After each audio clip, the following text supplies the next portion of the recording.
This is a Geek Leader podcast, and I'm your host, John Rauda. This show is all about helping us grow as leaders, become better technologists, and improve our lives both at work and at home. I hope you enjoy the show and learn a lot.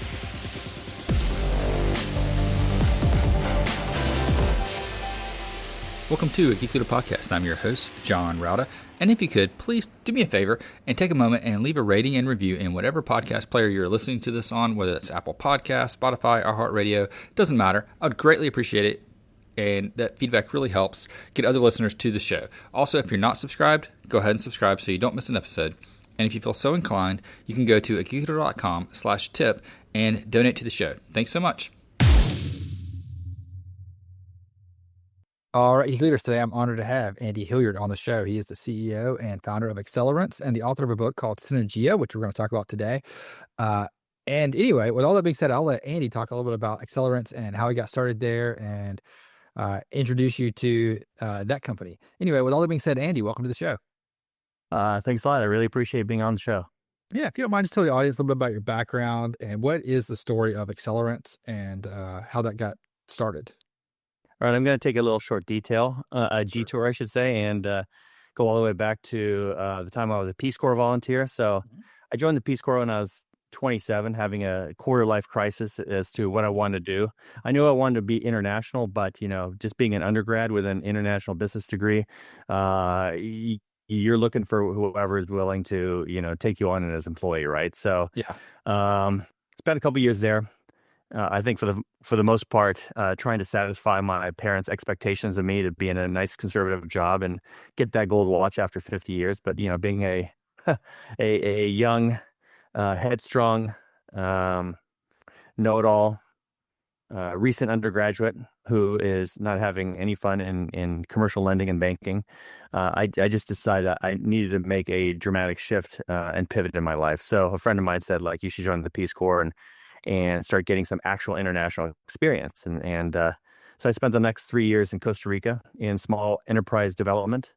For any listeners out there, I'd be more than happy to talk to them about the Peace Corps. It was the most rewarding experience, and it changed my perspective basically on everything, both personally and professionally in my life. And I can go into that more detail. But the interesting thing is that the things I learned and experienced in Peace Corps have really galvanized and complemented everything we do today. In fact, the values and mission of Accelerance, which is, helping companies build globally distributed, highly effective teams, specifically around software and product development, emanates back from my time in the Peace Corps when, you're there for 3 years, you're working in small communities, you're helping to galvanize and energize and organize groups to perform a certain task. I happen to be in fisheries and ceramic associations, just helping them organize their business, understanding the competition, understanding their product market fit,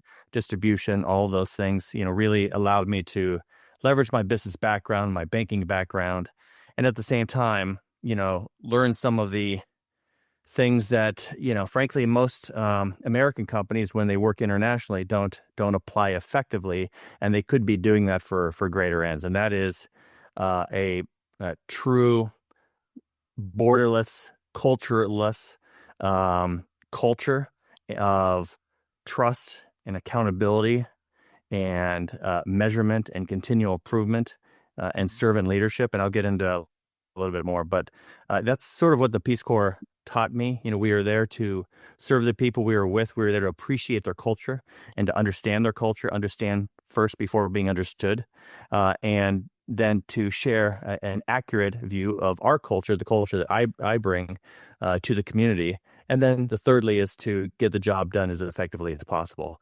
How long were you there? Actually, I was there for 3 years. Oh, wow.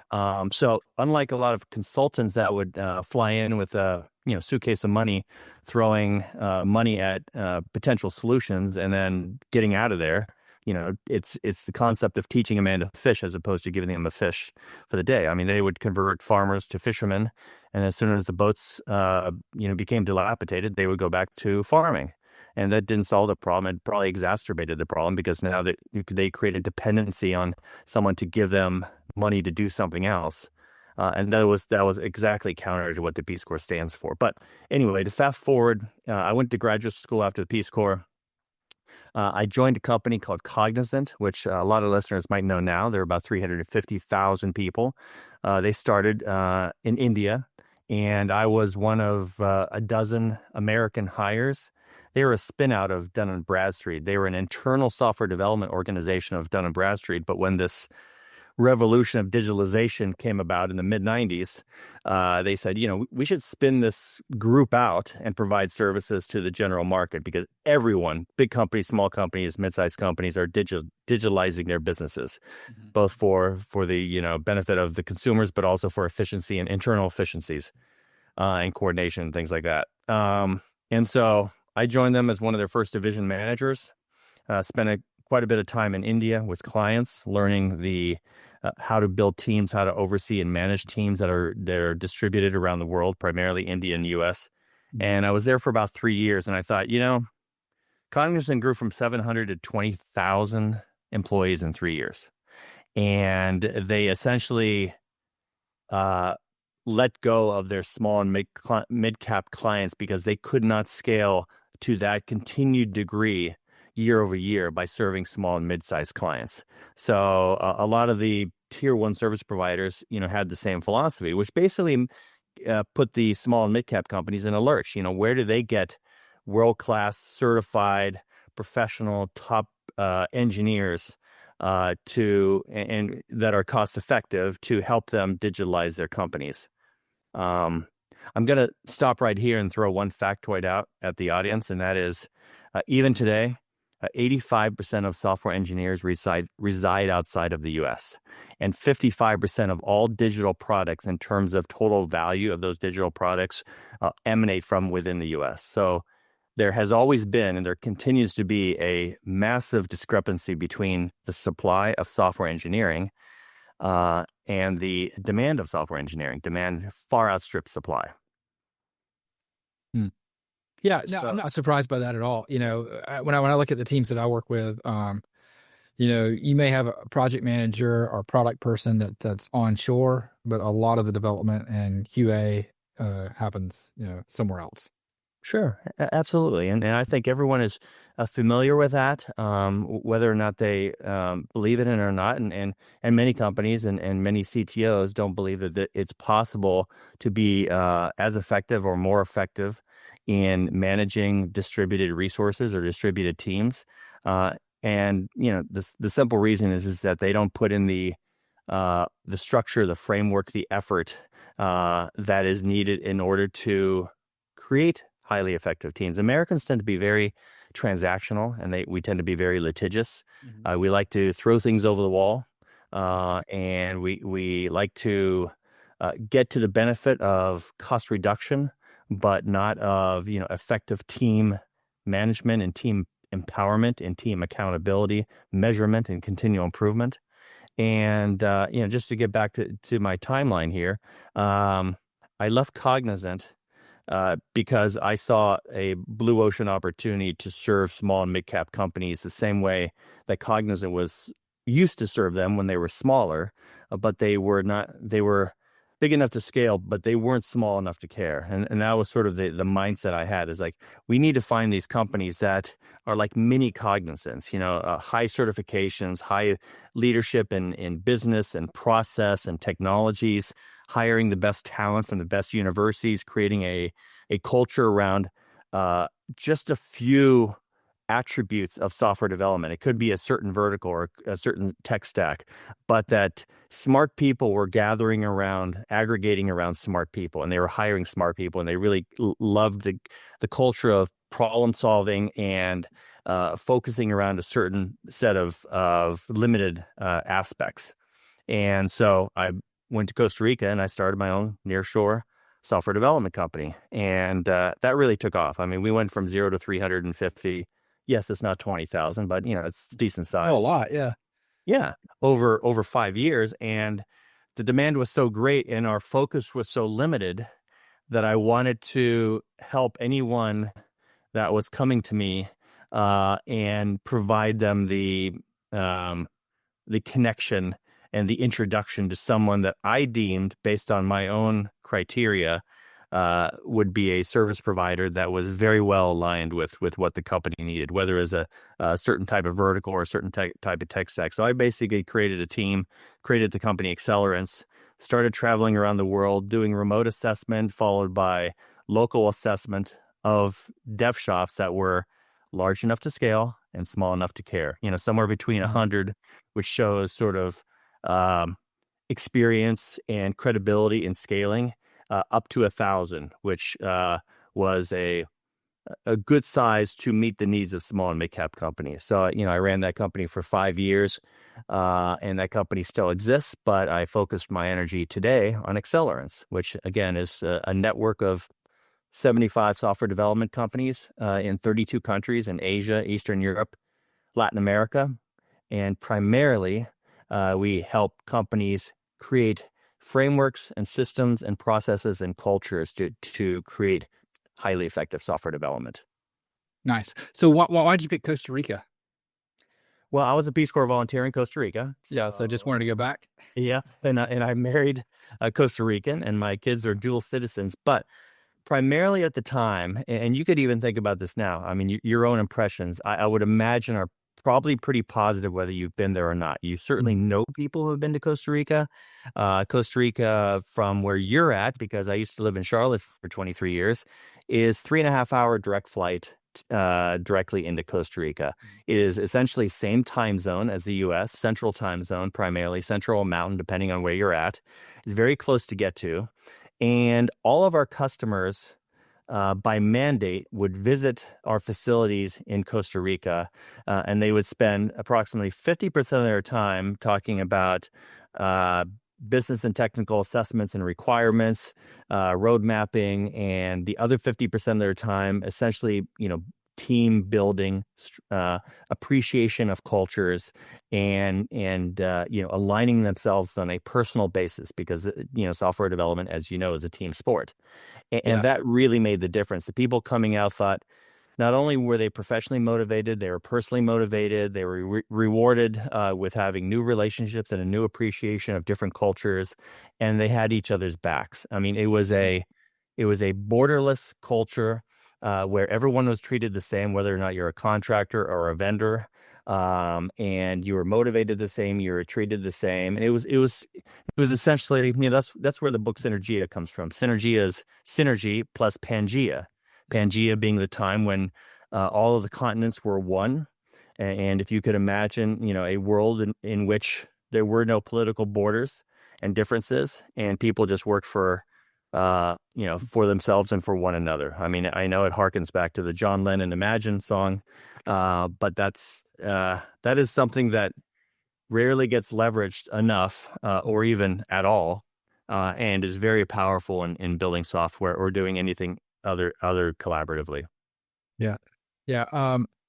So I was going to ask you like how important that 50% team building thing was, but I think you already answered it. But what is clients or customers, first reaction when you tell them that's going to be like the agenda? Universally, it's phenomenal because it's different from what they have expected. However, that being said, even today, customers typically come into a relationship saying, we want X amount of talent, with certain definitions and criteria for X price, and our job is over. And in fact, the job is just beginning, because what the CTO and the CEO and the CFO and every other stakeholder needs are outcomes, not just a short-term success on paper that says, well, theoretically, we are reducing the cost of software development. And the cost of software development, as per the rate card, is such a minor contributor to the overall cost of outcomes, and the overall value either created or destroyed, during the process of software development. And that's what we need to change the minds of our audience. On a daily basis, we're talking about this because from a competitive advantage and from a cost and value perspective, if you build the right frameworks of people, processes, and point solutions, you can generate so much more value for so much less cost than if you just focus on the rate card. People come into relationships thinking rate card, and that may get you 1 to 2 weeks, maybe 1 month, maybe 2 months of attaboys until things start falling apart, and then fingers start getting pointed because the company didn't set up a framework, didn't set up a culture, didn't set up empowerment and accountability, and communication starts to miss very slowly and slightly, which is imperceptible at the beginning, but which exacerbates over time. And then the American companies typically say, this is why outsourcing doesn't work, when in fact it does work, but they've failed to do what is necessary to make it work. Yeah. Yeah. And what you're saying kind of reminds me of like whenever those engagements typically start, you don't know that there's miscommunication. You don't know that there's a lack of accountability or what's being done at the beginning, and you get off like, think about that ship navigating, you get off like 1 or 2 degrees, and by the time you discover it, you're, way, way far away from where you need to be. And then you have to kind of figure out how to correct course, what the next, what frameworks you have to put in place to solve this. So I think it's really good that you start out with that accountability and communication frameworks in place to begin with. You're absolutely right. And when cracks start being created, even though they're imperceptible, they tend, and especially when they're at the very beginning, they become the primary focus really quickly. And what should be a team definition and organization from the very get-go on common definitions and common responsibilities and how the team operates and who the end user is and what the product means to the end user and how each person fills a role in the team and how they're accountable to that team and what they're expected to abide by. Then all of that gets pushed off to the side because the cracks start to show.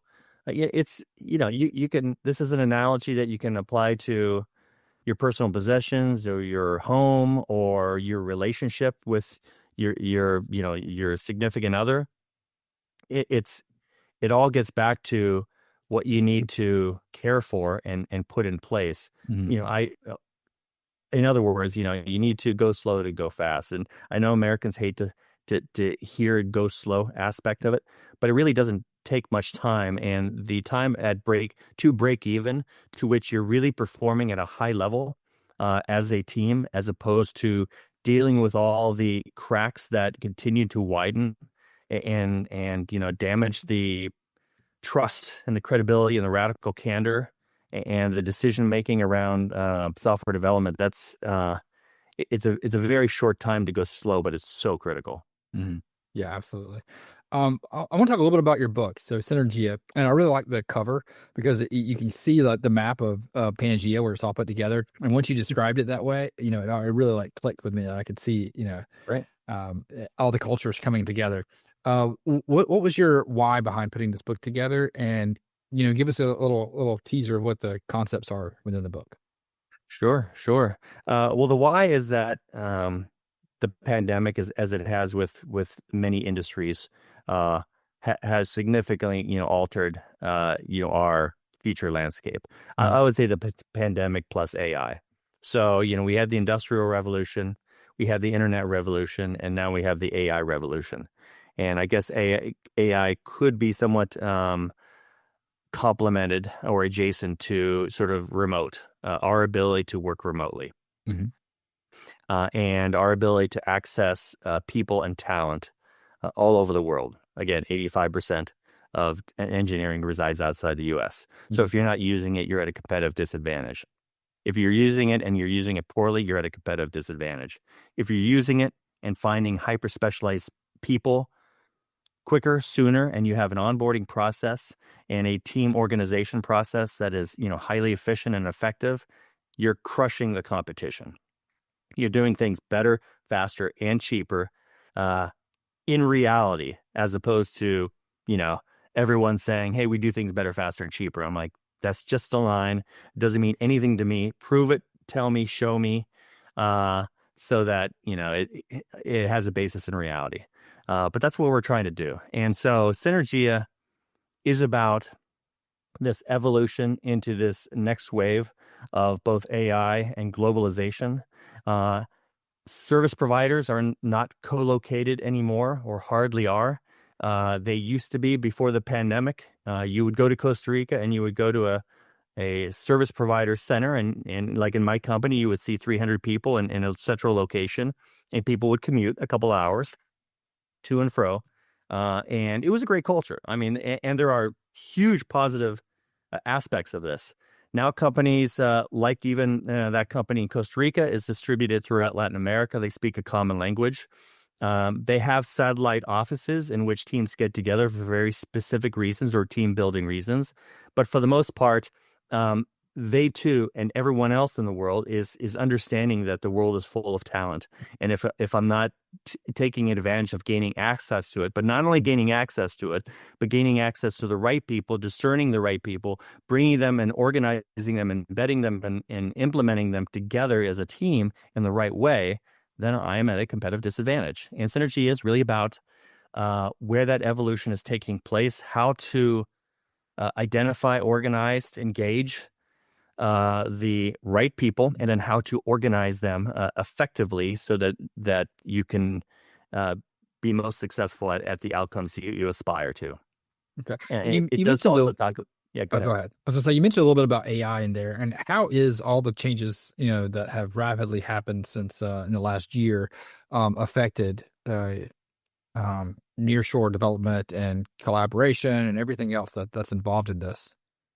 Yeah, we are in a massive point of change, as you know, and I listened to a couple of other podcasts that you had, and other speakers talked about this. So it's being written as we speak. Clearly, AI is changing domestic, local, co-located, remote, international development in general.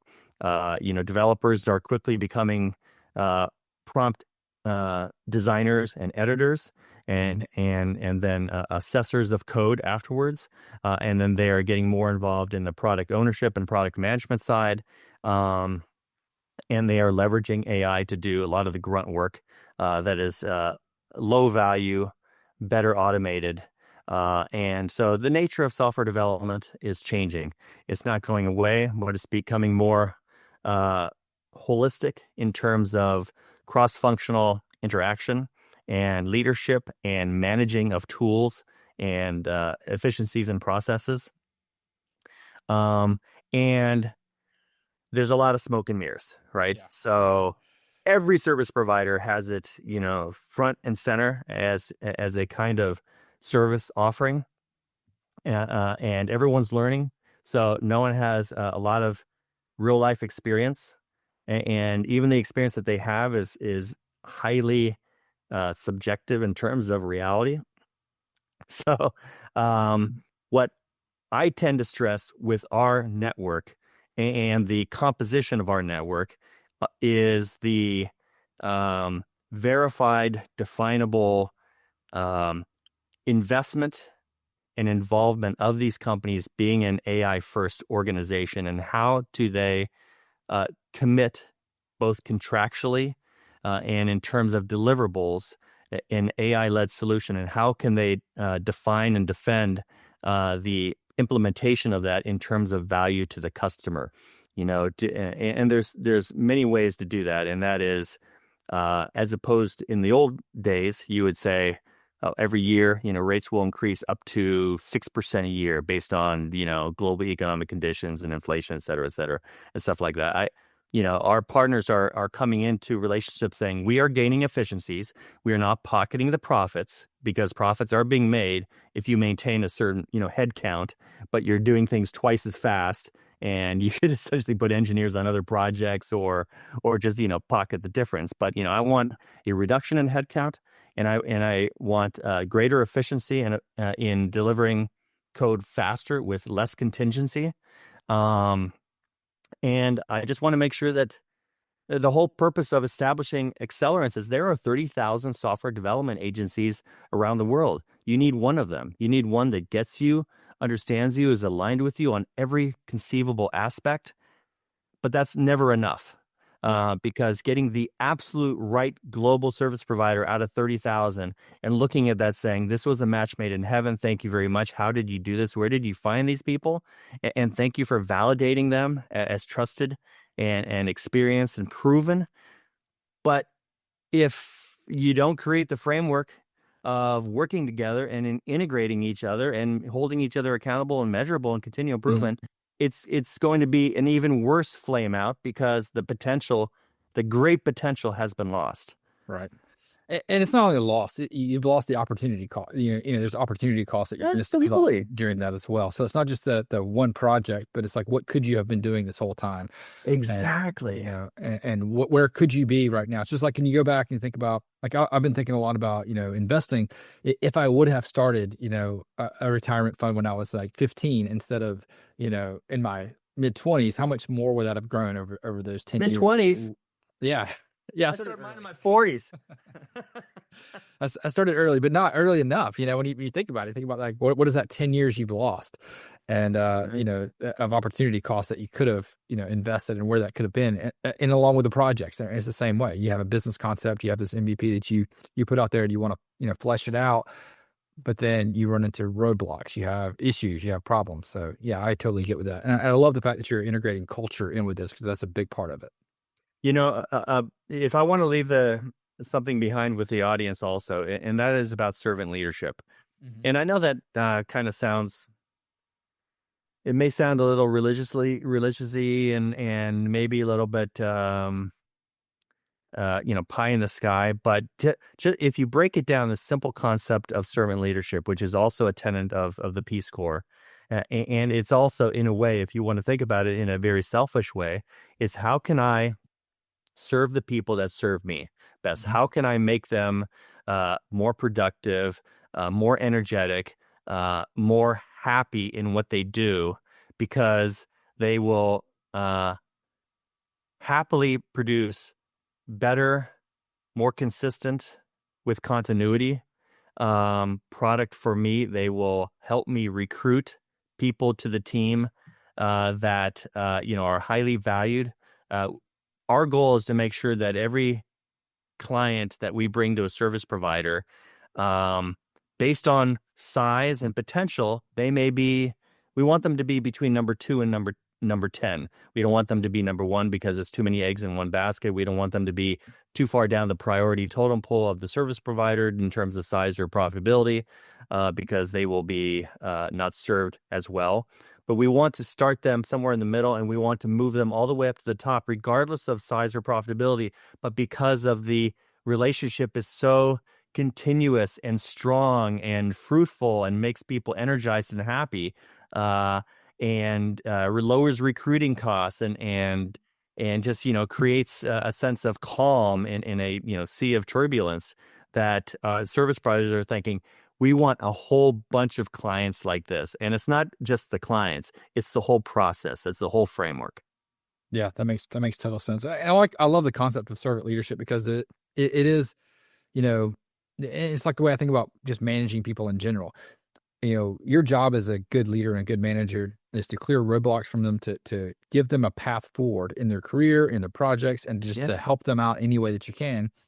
And whenever you do that by service and by helping other people, it's going to come back to you. You know, these people are going to be, you know, stellar performers, and it's all going to, you know, roll back up. So it's almost like a wheel, you know, it just goes around and round.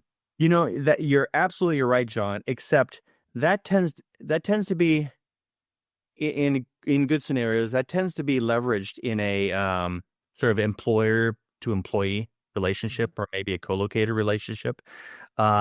But Americans specifically tend to forget that when they're dealing with vendors. We're very binary.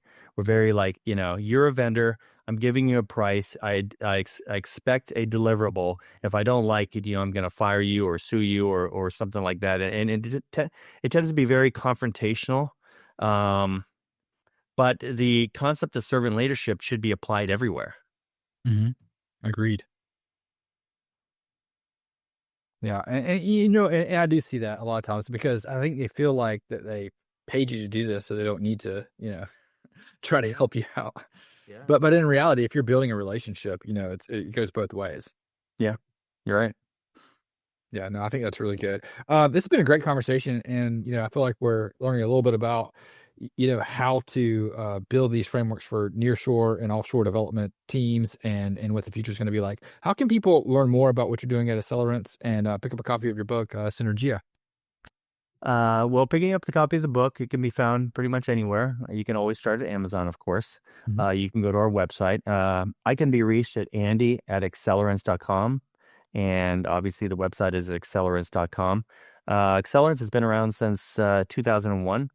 And, primarily for the first 15 or 16 years when people couldn't locate, find, or do due diligence or verify service providers overseas, this is what we did. We assessed 8,000 software development service providers, and we have, 75 certified ones and, tranches of second degree and third degree redundancy and other service providers focused on different areas. But, the last 5 years or so, most of our focus has been on the process part first. Let's make sure that people are getting into this thing for the right reasons with the right framework. And then let's work on getting the right people in place.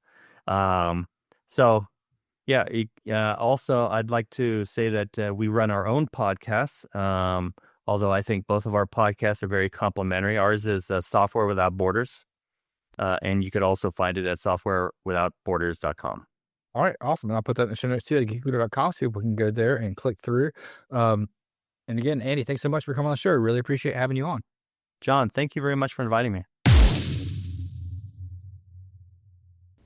Hope you enjoyed the show. Please go to geekleader.com to learn more about what this guest is up to. Click on their links and connect with them online. I would also greatly appreciate it if you could leave me a rating and review in Apple Podcasts or wherever you listen to the show. Make sure you've subscribed if you haven't already. And if you feel so inclined, you can leave me a tip by going to geekleader.com/tip.